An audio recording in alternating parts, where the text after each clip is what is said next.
Well, hello everyone and welcome to today's Discussions with Dolf. And I am, believe it or not, right in the heart of Phoenix. You'd possibly think from the scenery behind me that I'm in some scenic lookout or something miles from any city, but this is in the heart of Phoenix. Phoenix, by the way, is the 5th largest city in the United States, and yet there's so much space around when you drive through it that you wonder how is it possible that they have this many millions of people in one city. Anyway, this forms part of Camelback Mountain. There are in fact homes on the side of the mountain. I'm surrounded by homes here. This is not a bad view to have from your backyard. Anyway, I am here to answer your questions, and the first question today comes from Peter Simonson out of Kansas City, and he asked Dolf, how can you beat the average of a market? Well, Peter, this is an involved question. I enjoy figuring out ways of beating the market, and I believe that with real estate you can beat the market in a manner that you simply cannot hope to beat the market in any other investment vehicle, be it stocks or bonds or unit trusts or mutual funds or treasury bills or certificates of deposit or anything like that.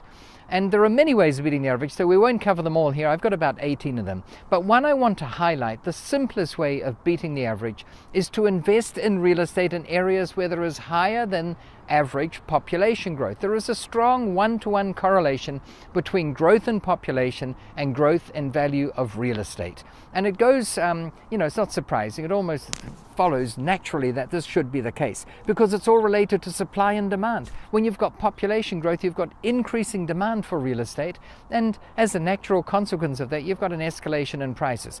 Conversely, if you have regions where the population growth is below average, it might be a town or a city, for instance, where there used to be a steel mill, and that steel mill has gone out of business. People drift away from the town. That steel mill may have employed 80% of the working population in that city. It's not unnatural for, in these cases, the values of real estate to come down. This works on a regional basis, it works on a national basis. When you look at population growths in countries, those countries that have high population growth tend to have high increases in real estate values, and those with low population growth or even negative growth tend to have commensurate increases or decreases in real estate values. A point in case is the country of Japan. Japan currently has a population of about 128 million people, and yet it is expected that within one generation the population will shrink to below 100 million. Now, you might say, is that good or bad? Well, when it comes to the generation of pollution, it's probably good. That'll be reduced. When it comes to congestion on the freeways and motorways and highways, that's probably good. But when it comes to real estate values, particularly if you're an investor, it's probably not so good because chances are property values are going to come down.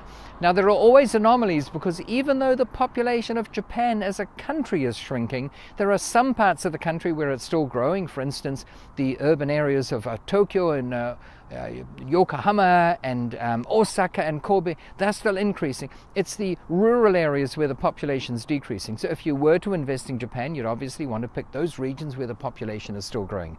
Anyway, that's it for this week. That is the first way of beating the average. As these sessions go by, as these discussions go by, I'll touch on other ones, and I look forward to seeing you again. And in the meantime, as always, successful investing. Thank you.